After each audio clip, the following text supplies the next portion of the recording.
His Excellency Nana Addo Dankwa Akuffo Addo, President of the Republic of Ghana.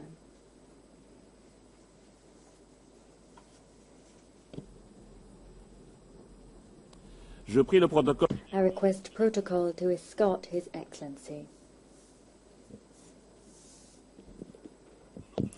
On behalf of the General Assembly, I have the honor to welcome to the United Nations His Excellency Nana Addo Dankwa Akuffo Addo, President of the Republic of Ghana. I invite him to address the Assembly.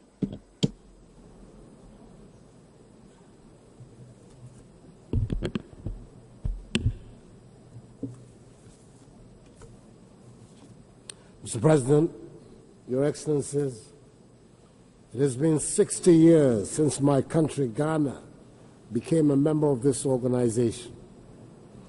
We joined at our independence some 12 years after the first meeting of the organization in San Francisco, and Ghana has been an active participant in the United Nations since then. I want, Mr. President, to thank the United Nations for the honor done Ghana by my appointment by the Secretary General as co-chair of the group of advocates of eminent persons of the UN Sustainable Development Goals, to continue in the position that was held by my predecessor as President, His Excellency John Dramani Mahama. This mark of trust in Ghana's leaders is a matter of justifiable pride for the Ghanaian people, a trust I pledge to uphold. On 25th September 2015, when the SDGs were adopted, there were skeptics who feared that the goals were too many and too complex to be successfully tackled, even with concerted effort. The lesson that we have learned, however, from the experience of this organization is that once the world puts its collective mind to something, the chances are that we would get it right. And every day, something happens to bring home to us, the inhabitants of this planet, that we are in it together. There is no better dramatic indication of this truth than the images that have recently dominated our television screens of devastation caused by floods in Houston, Texas, in Dhaka, Bangladesh, in Mumbai, India, in Palpa, Nepal, in Dominica, Puerto Rico, Antigua and Barbuda, and St. Marta, all in the Caribbean, and in Niamey, Niger. One of the most modern cities in the richest, most powerful nation on our earth was suffering the same fate as Niamey in the Sahel region of Africa, one of the poorest parts of the world. At the height of the raging storms, one thing has become clear. It does not matter if you are in the richest or poorest part of the world. The awesome power of nature was on display, and we humans came across as the same sad creatures at the mercy of nature. As I watched and listened, along with the rest of the world, it occurred to me that all put together, the SDGs are indeed a worthwhile set of goals for the world.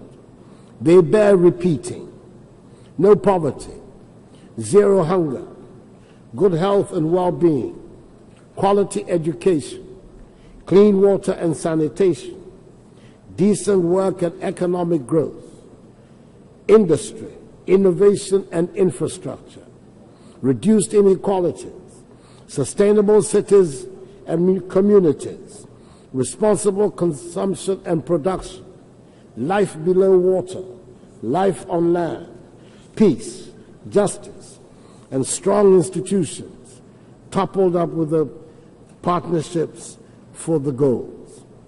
We should work hard to achieve these goals. The world will be a much better place. Ghana was the first country in sub-Saharan Africa to gain her freedom from colonial rule. This year marks the 60th anniversary of that independence, and it is auspicious that I'm addressing this assembly for the first time on the birth date of our historic first president, Kwame Nkrumah, a day we have set aside to commemorate him. We believe it is time Africa comes of age and holds its rightful place on the world stage. This Africa will be neither a pawn nor a victim. This Africa will be honest to itself and to the world, and this Africa will shed its cloak of poverty and become prosperous. We are not under any illusions about the hard work that it will take to achieve our stated goals, but we are not afraid of hard work.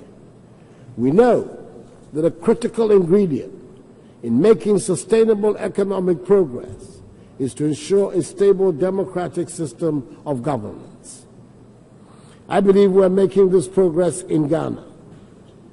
After years of political turmoil and the accompanying economic chaos, a consensus has emerged in our Fourth Republic.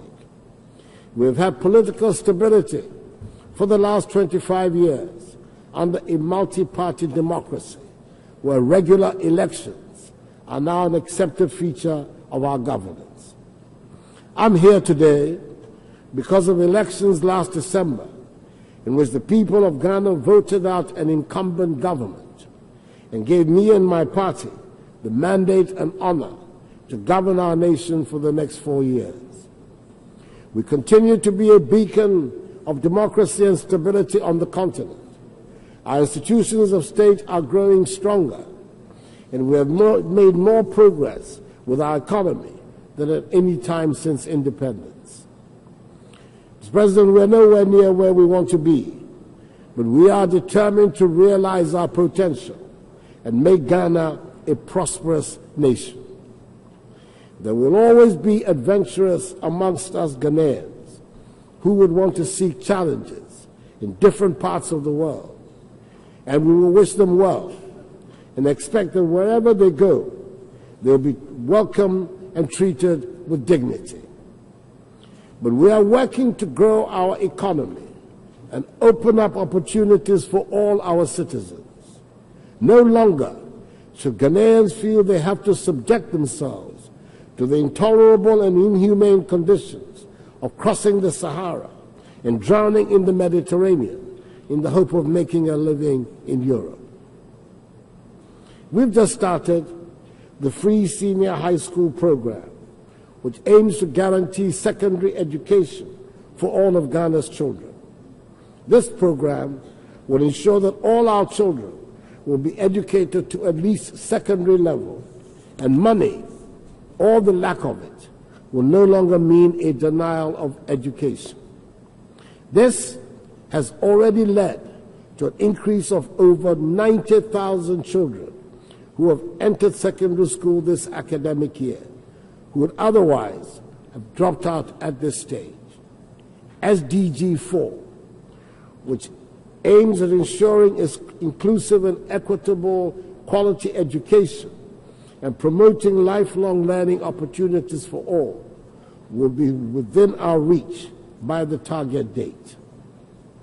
We do not want to be a scar on anybody's conscience. We want to build an economy that is not dependent on charity and handouts. Long and bitter experience has taught us that no matter how generous the charity, we would remain poor. We want to build a Ghana which looks to the use of its own resources and their proper management as the way to engineer social and economic growth in our country. We want to build an economy that looks past commodities to position our country in the global marketplace. We are not disclaiming aid, but we do want to discard a mindset of dependency and living on handouts. We want to build a Ghana beyond aid. It is an easier platform on which to build sustainable relationships. In talking about sustainable, Africa, and indeed Ghana, remains committed to remaining a nuclear weapon-free continent. 3 weeks ago, highly enriched uranium was flown out of Ghana back to China, signaling the end of the removal of all such material from the country. Our nuclear reactor has subsequently been converted to use low-enriched fuel for power generation. A world free of nuclear weapons must be in all our collective interest. Mr. President, I wish to reaffirm my country's commitment to maintaining friendly and cordial relations with all the countries and peoples of the world. The full engagement of Ghana through the Economic Community of West African States, ECOWAS, in the process of West African integration, and through the African Union, AU, in the process of African integration, remains a goal of my government. Regional and continental integration are in Ghana's interest, as they represent one of the surest ways towards establishing the conditions for prosperity in our region and on the continent in the decades ahead, as well as helping to ensure peace and security and combating the scourges of terrorism, extremism, and intolerance. The conflicts that continue to plague our continent in Libya, South Sudan, Congo DRC, and Mali would be more effectively resolved if the international community was to support, not undermine, the efforts of our regional and continental organizations to deal with them. Ghana will continue to be active in the multilateral organizations to which we belong, such as La Francophonie, the Commonwealth of Nations, and this United Nations, because we believe multilateral action and international cooperation are in the interest of all of us. We want to build a Ghana that will enable our people to deal with the rest of the world on an equal basis. I say nothing new when I draw attention to the urgent need to reform this organization. It has been talked about and scheduled for a long time, but somehow we have never found the courage and the will to reform the United Nations. Ghana supports the process of UN reform, especially of the UN Security Council, as set out in Africa's common position on UN reform, based on the Eswatini Consensus. The time is long overdue to correct the long-standing injustice that the current structure and composition of the UN Security Council represent for the nations of Africa. We cannot continue to preach democracy and fairness around the world. We cannot insist on peace and justice around the world when our global organization is not seen by the majority of its members as having a structure that is just and fair. It is indeed seen by many as helping to perpetuate an unfair world order.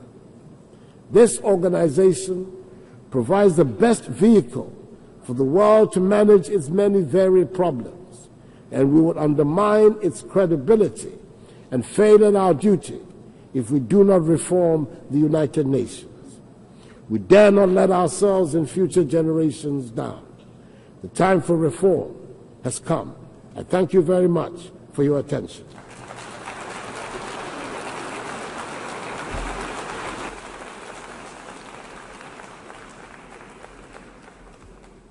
Au nom de l'Assemblée. On behalf of the General Assembly, I wish to thank the President of the Republic of Ghana for the statement just made. May I request representatives to remain seated while we greet the Head of State.